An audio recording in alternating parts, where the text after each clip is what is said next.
Sige ng Rosemary Simory, guro sa Filipino, para magpahayag.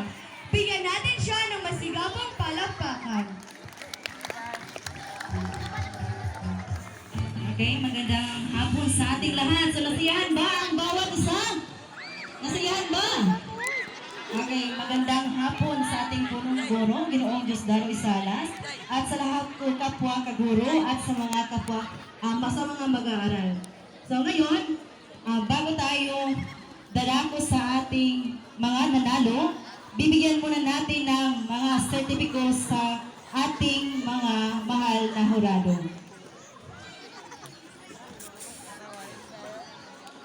Sertipikong igagawad sa pagpapahalaga ni Binibining Sheila May Day Uray bilang hurado sa pagpapalak ng pagsulat ng sanaysay, paglikha at paglalahat ng tula at rap bilang bahagi ng pagdiriwang ng buwan ng wika 2024 na may temang Pilipino wikang mapagpalaya.